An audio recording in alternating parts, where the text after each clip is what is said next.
Today is 2021. This is Dojo Live. I'm Tulio Siragusa. I'm joined by Kim Lantis and Carlos Ponce. Hi, guys. Welcome back. Hey. Thank you. We are very excited to speak with our guest today, Josh Blank from Otto. We're going to be talking about sales and the future of sales. But before we get into that and dig in to see how AI is impacting sales, are we even going to need people to do sales in the future? I don't know. That might be what we're going to discuss today and figure out. But before we do that, let's get to know Josh a little bit. Josh, tell us a little bit about yourself. Welcome to the show. Hey, Tulio, Carlos, and Kim. Thanks for having me on. Appreciate it. So, I'm Josh Blank. I am the founder and CEO of Otto. And my background, I'm a third generation entrepreneur, been wanting to build a company my entire life, but I've worked in sales too. So ran a business development consulting firm for a little bit, and then joined the team at Salonis, and then helped us scale operations there. So it was a really interesting time, learned a lot of really interesting stuff about sales and the future of it, and exciting to be here and share that all with you guys. Excellent. So no pressure, right? Third generation entrepreneur, big shoes to fill. No pressure at all, right? I think with Josh is a little bit delayed. Okay, let's get No, to know. none whatsoever. I think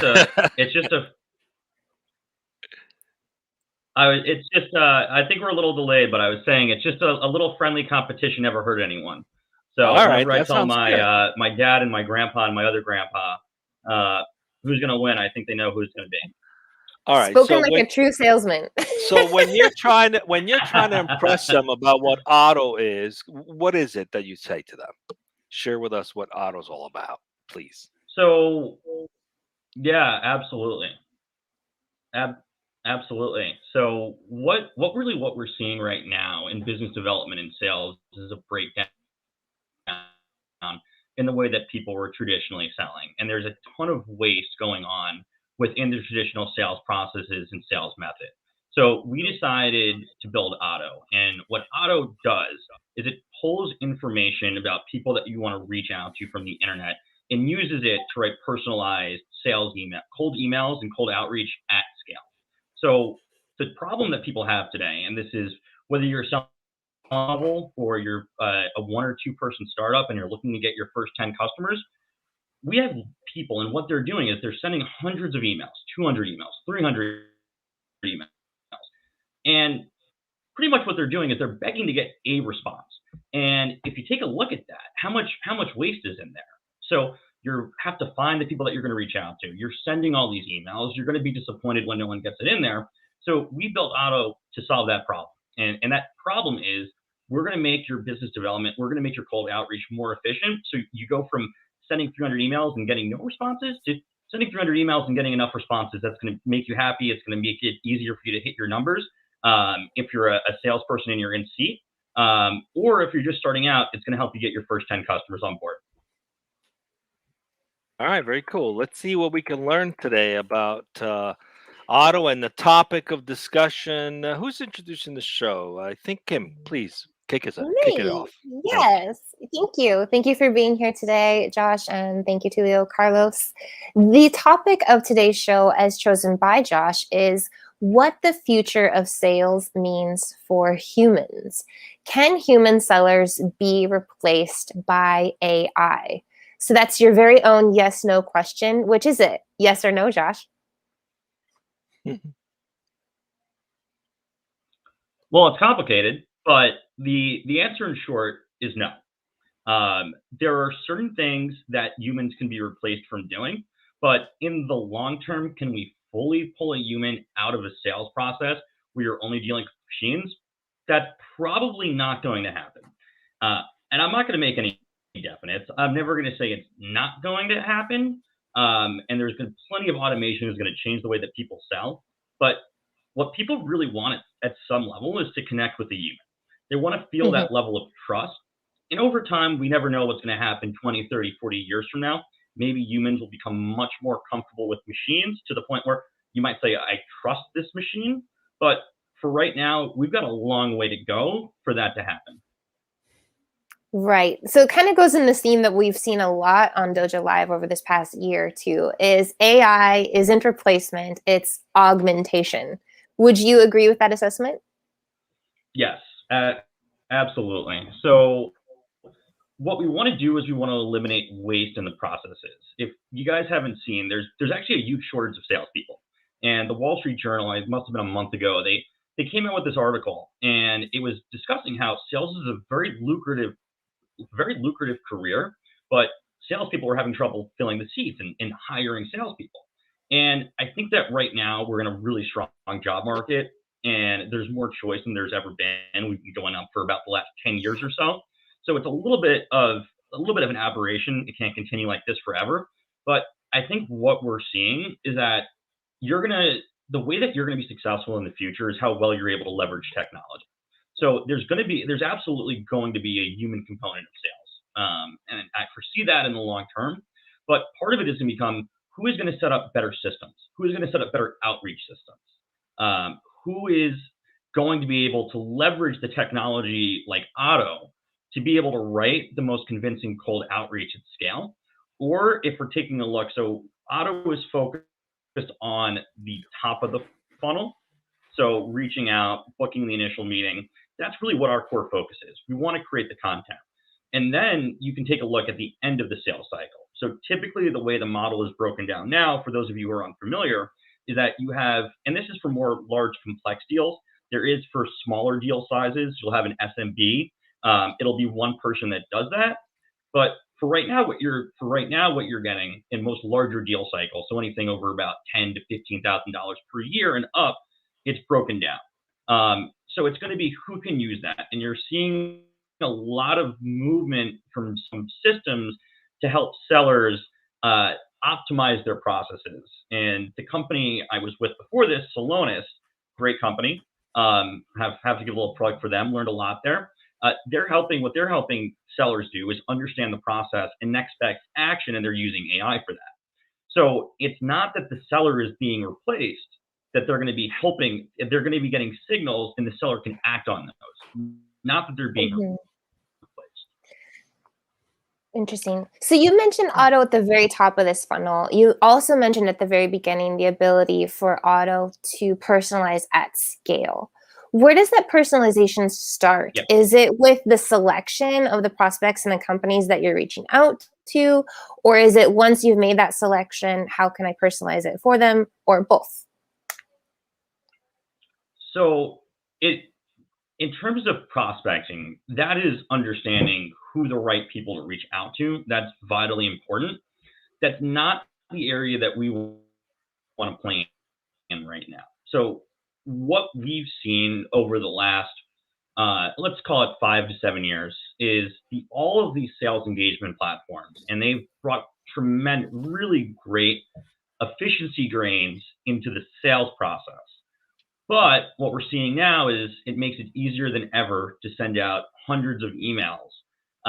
And as these sales engagement platforms have become more popular, what you begin to see is that their market becomes saturated. And unfortunately, a lot of the outreach looks the same. So what we want to do is act as a guide of the human and say that we think that you should mention this in your cold email. And we will actually go in and we'll plug it in. We'll actually plug in some of the content and send it back to you and say, is this the type of email that you'd like to send? And we've personalized it to this human being. And what we're building is the ability to do that. But then on top of that, we're building models to understand what is selling. And we're breaking content down into different levels and different buckets of personalization. So you can personalize at the company level. Okay, I've seen that your company does this. This is why I'm reaching out. This could be interesting for you. Or you're going to see it at the personal level, where you're able to find something that they write on LinkedIn. Or you're able to see it outside of LinkedIn, but also on the personal level. And that can be something like if someone were to find me and they saw me speaking on Dojo Live and they wanted to say, I saw that you were speaking on Dojo Live on this topic, and I wanted to reach out because my product can probably help you. That's the type of outreach that we're talking about. So what we want to understand is what is the most effective content for the person that you're reaching out to. Josh, I'd like to ask you something that I'm curious about. Hopefully you'll shed some light into the matter. Let's say that an entrepreneur. Like I'm a tech entrepreneur. That I'm just starting out with maybe a digital marketing agency or even an e-commerce site. Whatever. It doesn't matter. But there's a strong tech component into it. So let's say that I'm starting out, and I have this vision, this dream of setting things up in a way that I get a bunch of really cool tools, for outreach and intelligence and all that, and artificial intelligence, and then I put it all together. I set up a bunch of parameters in there. So once everything is ready to go, I kick it off, and then I just have it automated. And then, and in a way that Hmm. I'm just gonna go and relax, kick back and maybe sip a beer at the beach while everything is working for me. And the reason why I'm asking is because I've talked to people, friends, acquaintances, that have this idea that technology is like that, and that you can get away with these things of just setting up something in an automatic, just go to the beach or something. In this context, what would you say to these people who have this idea about the fact that that they think that this is what AI is about in the whole business development and sales process? What would you say to these people? Well, You're breaking so many people's hearts listening to this right now, Carlos. You mean I Why? can't just plug in something and go to the beach? I seriously, folks, I've talked to people who believe that, yeah, I'm just going to set up a bunch You of parameters you mean and you those can. guys on Instagram selling you on that dream? They're not telling the truth? No, no, Let's no. see. What do you I'm think, Josh? talking about personal acquaintances. I'll mix the margarita. well, that sounds really nice. Well, that sounds even better if I get a margarita with it. So I'm all for that. I wanna find the first person that successfully does that, because maybe I'll follow their blueprint for how they're able to set that up. But I think it's an interesting topic. I think that there's going to be a certain number of jobs that are replaced and jobs that are easier. So if we're looking across the entire AI landscape, there are going to be certain jobs that are just easier to do that you can get with a machine. Sales is somewhat different because you have that person to person interaction. I do think that what we're going to end up seeing down the road, we're not there yet, is that it's the potential to reduce some of the headcount across sales organizations. If if that's the way companies want to go, if there is a shortage of talent that they want, if there's a shortage of talent that they have, then they're probably going to see if they can replace that with a machine. The dream of doing that, it's probably a little further than we all think it's going to be, but we'll see how things go over the next few years. Margaritas sound nice, but I think there's still plenty of work to be done. Cool. Thank you, Josh. I think it's been an interesting shift for the past 20 years, how most organizations have put consumers or users as employees. They've turned them into employees, right? The whole idea of self-service is really turning the business in such a way where each individual takes care of themselves, and in essence they're turning you into an employee. That's call it what it is, right? And it's been very Like successful. like The self problem, checkout at a all that, supermarket. Yeah. you're now an employee of the supermarket because that's you're taking Hmm. care of yourself. Okay, let's call it what it is, and many have called it that way. It's not just me. Unfortunately, with that model, there's a lack of personalization. Now, yes, service that you take care of yourself is always consistent, right? Because you're only dealing with yourself. But there's a lack of personalization. And so, in some instances, it's not enough, right? I don't. So I'm thinking like, there's so much information. I could be looking up information about a company and make a decision to purchase something, not even speaking to anyone.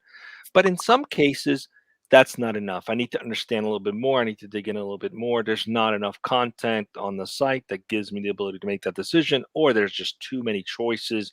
And it comes down to who can I trust to build a relationship with that's going to take care of me. There's always the human element, and I don't think Mhm. that's ever going to go away.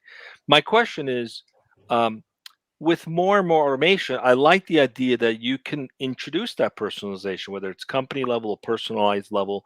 You're making it so it's not just to hit the button and go and hope to God it's going to work out. It's something that it requires the human element, the human interaction.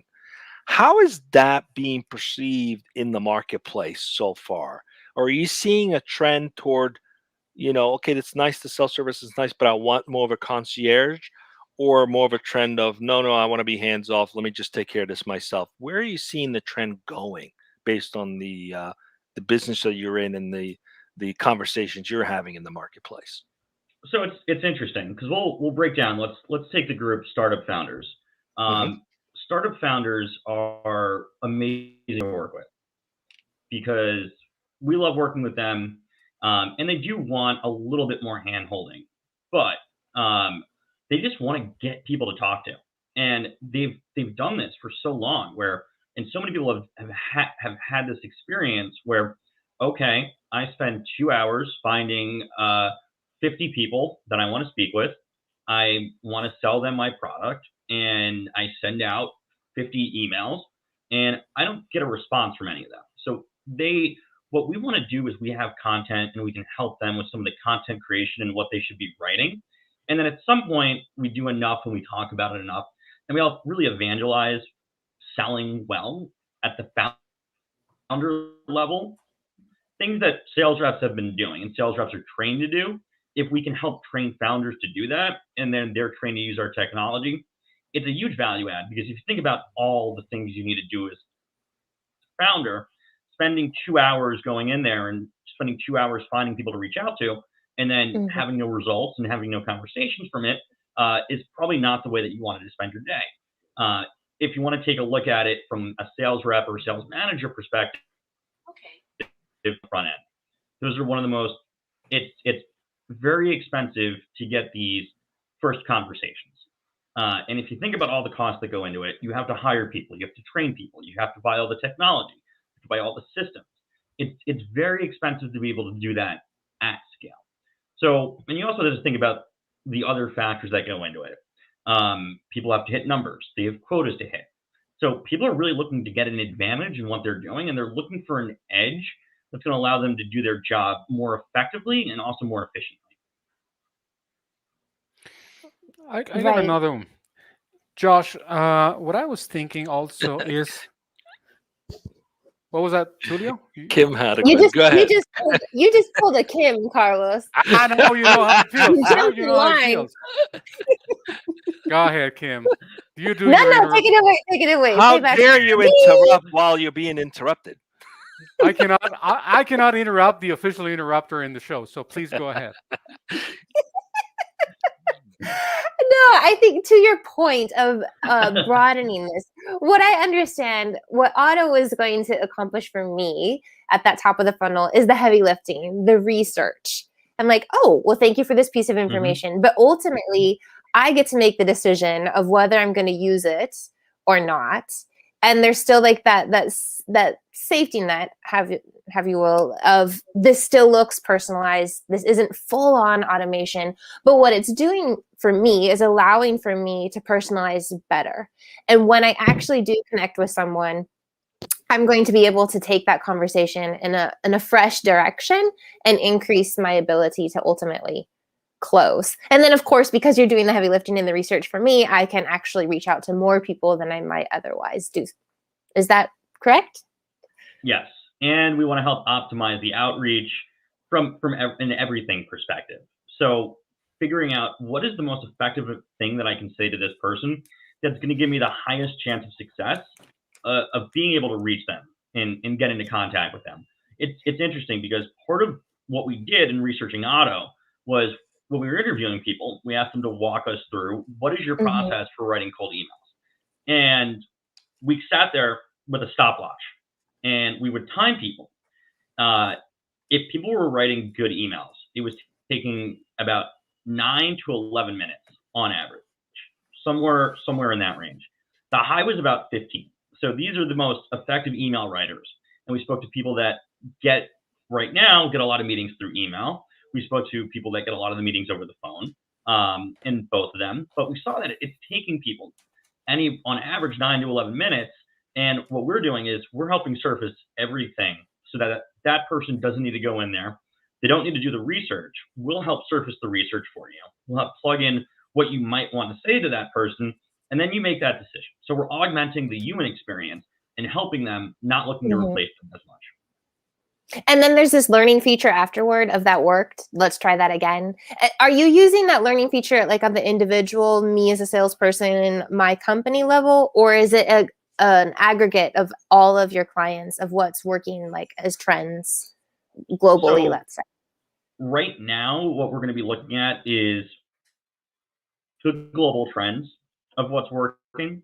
One of the interesting projects that we've done is we've broken down, like I might have mentioned earlier, the types of cold emails that people get based on the types of personalization that they have. So we want to say, okay, generally speaking,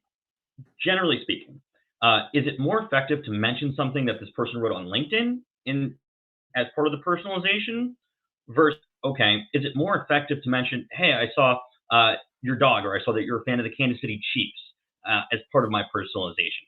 So what is more effective? Eventually, we want to move to become more granular. And whether that is by market, whether we're taking a look at the persona of the person that person is reaching out to, or we're taking a look at a company level, which is going to give you a persona group as well. It's the direction that we want to move in, but we're not quite there. Josh. Thank you. Tulio, do you remember our chatbot? Mm-hmm. You still have it? Yeah. Hang on. Let me press the button first. Yeah. Click. This is that wasn't a chat bot. No, that's cute though. This is the fill in. This is the fill in for the previous. He's on vacation. The other one. That's so the I buy got this now one. button. Yeah, this is not the chat bot. We used to have a chat bot, Josh, so that you know. Okay. Yeah, speaking of chat bots, that's tied to my next question. Is when I'm interacting on certain pages or websites with these very clever technology components of the sales cycle, because I consider them to be part of the sales cycle when you're doing that kind of outreach and gathering info, just engaging with your potential customer. So my question is, when you're dealing with these types of tools or options, how do you think what role does AI play when items like subjectivity are factored in? What do I mean? For example, there's the factor of the buyer's emotions or objection handling, all these types of elements that are so human, right? So how does AI deal, or what role does it play when dealing with these types of extremely subjective elements as human reactions that you won't find anywhere else? Mm-hmm. Well, we're at the point now where there isn't much subjectivity in chatbots, and how they're programmed and what the use for them is essentially to help reduce cost for the company, because rather than having to go through a human to do that, you can go through a chatbot. But a lot of it is waste too, where you're looking to qualify what someone is looking for, and you're looking to sort of keep them away from humans until you know it's worth talking to them. So I think there's plenty of value in chatbots. I think there's a lot of value in what they do. We need to get them to the point, and they're getting there. They're getting there over time, where you're able to factor in some of the subjectivity, so to speak. But that's the big focus of inbound. So if you're going on someone's website and you're answering those questions, those really need to be looked at as gold by the company, because you don't get that many inbound leads. I think every salesperson would love it if there were more people like you that went on chatbots more often and asked good questions and came in and said they wanted to use the technology. But in a lot of cases, when companies are scaling, they're not getting that type of interaction. So you have to think about the difference between what is the experience of someone that's coming to my website and what is their level of patience with the chatbot and not being sent to a human, if that's what they want, versus people that are really going out there and doing some of the cold outreach, and someone that might not even know what you guys do, but could be interested if you send them the right message. Yeah, it's an Thank you. interesting thing about the chat bots. I mean, think about it. First, we introduced the concept of FAQs, right? But nobody wants to spend the time to research and look whatever they're looking for an answer. So the chatbots really did facilitate what was really the FAQs. It's not really more than that. That's what it is today. Let's call it what it is. Kim, I think you had a follow up. Yeah, I do. And we're coming to the final end of our show. 5 more minutes to go, people. But I've got one question, and that would be earlier in the show, you mentioned that technology in the sales process is where it's headed, right? However, I think a lot of salespeople, myself included, we have this tendency of like to have to control things, right? Like I need to check this quality control. Like I need to do this. So what would you say to those people in this scale of I want to have control, yet this is the trend, technology is here to stay. How can we trust you, Otto, or someone like you? Where do you get us to buy in? Like, I want to trust you. How can I do that? Convince me. Kim is Well, asking for a friend. help my OCD type A person no, analogy. No. I've never heard of that one before. Wow. Well, a salesperson not trusting technology. Oof. That's well. How I think that must be going on as long as Salesforce and Siebel have been around. So it's been a while on that, and I still don't think any rep actually wants to update Salesforce. So changes happen over time. What I think what people want to do is that they want to use technology in their own way. You probably don't want me as a salesperson coming in and saying, "Hey, I want you to use Otto. It's going to help you It's going to help you write emails. It's going to help you get more meetings with people." That's not going to work with people. People in sales, and the best salespeople I know, and it's not a bad thing, are very, um, they have strong beliefs, very very strong beliefs. So you have to get people. You have to get people comfortable with what you're doing. So we're product led growth. So we are going to allow you to be able to generate emails beforehand. This isn't the type of thing where you're going to do it, and you can do it in your own way. You can write your own templates. You know what? I think some of the apprehension from sales people is that they're so competitive. And if you think about if you have a sales team, is that you have people and they want to beat the person next to them. A lot of the best salespeople I know, that's the mentality they have. And I think the best mentality you can have is, hey man, hey, whoever I'm talking to, salesperson next to me, I want you to hit 200% of your quota, but I'm going to hit 201%, just so you know. So what you want to do is you can position it as, okay, this is how you can use the technology. I'm not saying that you need to do this. You don't need to do this. I don't think what we want is for managers to tell reps when they're in a sales process, I need you to say this, or I want you to say this. I think it needs to be a suggestion. Well, you could say this because salespeople are also financially motivated. So if you tell me that, well, I can earn I have a better chance of earning a commission check. If maybe I said this or I phrased it this way, there might be buy-in. And that's how it can happen. So you don't want to give people an ultimatum because salespeople are not going to react well to that. You want to introduce things over time, get them comfortable, and let them know that this is not going to be replacing what you're doing. We love what you're doing. And that's part of it too, is that the best reps, those are the people that you can't replace. They're people that it's so no matter what the machine is going to do, I don't think we're going to have robots. I don't think we're going to have robots taking clients out for dinners or at a steakhouse or ordering a few glasses of whiskey or adding one too many glasses of whiskey in some cases. So it's going to be very hard to do that. So you want to make sure that you're augmenting it. You're not forcing it on people. You're getting people comfortable and then you're giving them the incentive to do it. Product-led growth seems to be the theme of the week, guys. Yeah, Like, yeah, indeed. let That's what you sort do of speak for itself, huh? ELG, it's the topic these days. Yeah, absolutely. Well, look, we're up on time. Time's flying.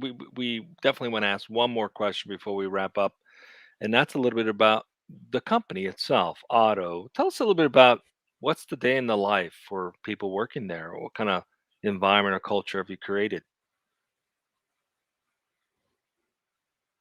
So I think what you want to do with culture and building it is that you want to you want to take the best things that you've learned from every single culture. And I think what you want to do and what we're creating with Otto is a performance and data driven culture where we value people who get things done. And part of it is part of getting things done and keeping the focus really on the right things. So keeping the focus on the customer, keeping the burn rate down. Um, and that's by design because you want to remain focused on the number one goal.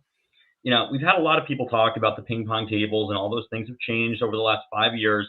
With COVID, no one's playing ping pong anymore. But we want to keep people focused. We want to make sure that you come in and you're here to get your, not even come in, we're all working remotely, but you're here to get your work done. And the other thing that we're building in is flexibility.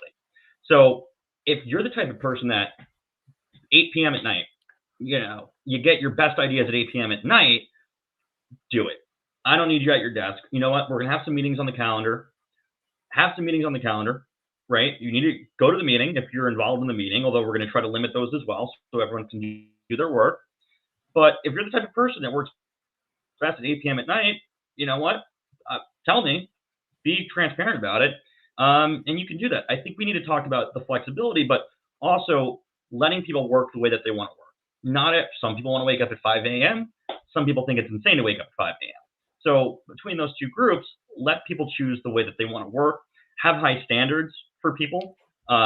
People tend to work towards and err towards your expectations for them. So raise everyone's expectations for what they're going to be doing, and then they'll meet it. So I think there's a lot of great things that have happened. COVID's obviously been a terrible thing, but I think that we found different ways to work, and maybe we can help move things forward after that. And I think it's been using some of the lessons from COVID, marrying it with the lessons from places that you've worked before and the best things that they've done. And I think the future of work is looking really good. Excellent. Josh, it's been a pleasure to have you as our guest today. Stay with us as we go off the air in a minute. Carlos, we got one more show tomorrow, right? This Well, morning show was postponed. So sorry, guys. We were supposed to have a show at 10 a.m. It got postponed to the end of the month. But we got one more tomorrow, right? that is correct, Julio. We're going to be answering one question, and that is, how can consumers become empowered patients? So this is with the conversation. In the conversation we're going to be having with David Franklin, the founder and CEO of No RX Health, and the topic, well, technology, using technology to improve health outcomes.